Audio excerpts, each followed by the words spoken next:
Welcome to the car park at the 12 Apostles on the Great Ocean Road in Victoria. We're just pulling out here after we've just popped down and had a look at the 12 Apostles. So we're about to head off to Port Campbell, which is just up the road, about 8 minutes up the road, to have some lunch and charge ZS EV once we get there while we eat our lunch. So this is a beautiful area. As you can see here, there were a few staff on the day. It was a pretty busy day down at the 12 Apostles. This was the Australia Day long weekend. The Australian Open was on back in Melbourne, and in fact we did notice a lot of people actually in the area. Had Australian Open merchandise on, lots of accents, lots of people from all over the world were present. But the 12 Apostles itself is along, as I say, the Great Ocean Road in Victoria, but it's not just the 12 Apostles in this area. There's quite a bit to see down here. And where is it located, you might be asking? Well, 12 Apostles, as you can see there, the red mark on the bottom of the map there was where the 12 Apostles was. There's quite a few things in the area, and here we are now as we go through the pedestrian walkway to come up to where the actual 12 Apostles actually are. There's no longer 12, of course, over time. The forces of nature have removed some, but these were the 12 Apostles. But with me on the day was my daughter Lara, and I might ask Lara, what did you think of the 12 Apostles? I thought they were really cool, and I liked that you could see them from everywhere. Yep, and the area was set up pretty well? Yeah. Yep. Okay, so these are just some shots of the 12 Apostles. There is a new, or since I was last down there, a new walkway out further over the cliffs that gives you a view of both sides here, which was very nice. And as you can see there, quite a lot of people were here on the day. But we're through the car park now, and we're about to make our right-hand turn to head on down towards Port Campbell. And also this area is shortly to feature the bike ride down Great Ocean Road by Cadell Evans. So lots of barriers were going up in the area, and I think that's for when the bike riders would be coming through in a couple of weeks' time. So as we head out, it's a lovely drive. Like most of the Great Ocean Road, this area here is pretty much on the coastline.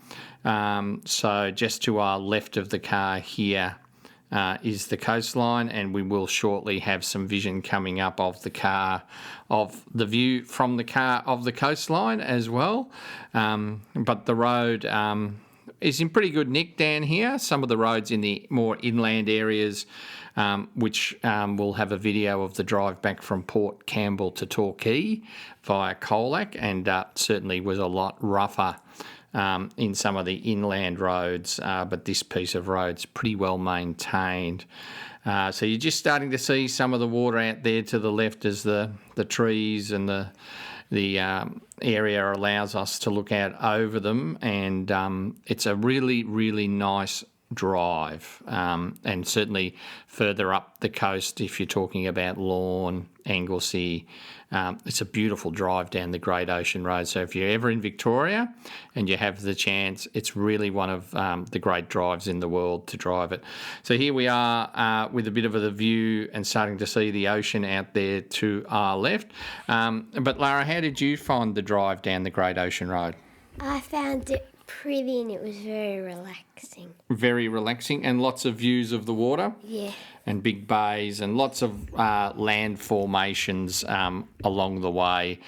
So always something interesting to see, and you don't go very far without seeing something interesting. So what we might do is we might end our commentary there. If you're interested in the Tesla SuperCharger charging session only, the video before this on the channel is just focused on the Tesla SuperCharger session.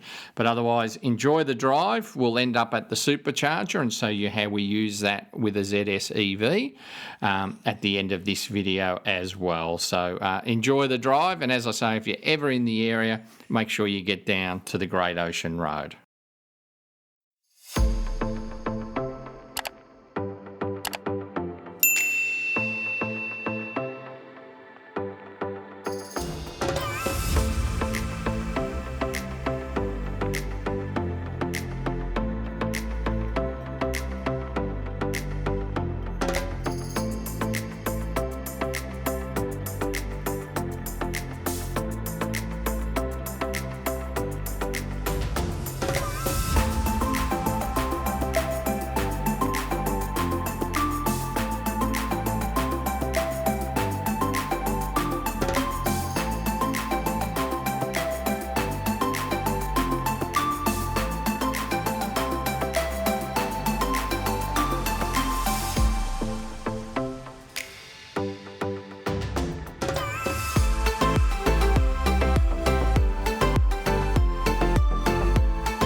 So here we are on the outskirts of Port Campbell now. We're quite close to the Tesla SuperCharger.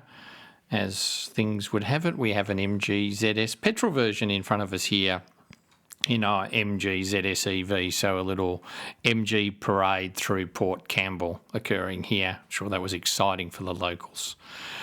So we're coming up to the main roundabout. You'll notice here on the left that, in fact, the main street at the moment has actually got a whole lot of upgrade works going on. They looked quite good and interesting when they're done, but it does mean you can't turn left into the main street at the moment. But we weren't going there anyway. We were continuing straight on, and just round the corner here will be the Tesla SuperChargers from Port Campbell. So as we get round this corner, you will see them coming up on the left entrance. When we arrived, there was, in fact, one Tesla charging. He was on the 1B, but we will take 1A on the inside there to get our charging underway. Now, it's worth noting that we were going to do quite a big charge. We were down at 40% here, so we were going to go off and have some lunch and a 40-odd minute charge. But as I'm connecting her up here in the Tesla app, we locate the Port Campbell Tesla SuperCharger. I hook up my car by plugging in the adapter. I'm just behind the screen capture there. I have them face made for radio, so that's probably good for everybody. And we were on stall 1A, that's always at the bottom of the charger, and we connected up here. Then the car and the SuperCharger will talk to each other. Now, unfortunately, and this is probably more to do with the MG, this does take a couple of minutes for this connection to occur. I think this is obviously something to do with the MG software, because obviously a Tesla could drive up here, plug in, and they're charging within seconds. But there's a little bit of identification back and forth between the car and the unit, and this does take a couple of minutes to get up and running. So whilst you wait for that, you make small talk with your daughter, who's filming this on the camera for us here, and I'll just go into the car and just check that the car is also showing that it's connecting up to the Tesla, just to make sure we're not getting a false session here, but we actually were okay. And so we'll just wait for this to come up.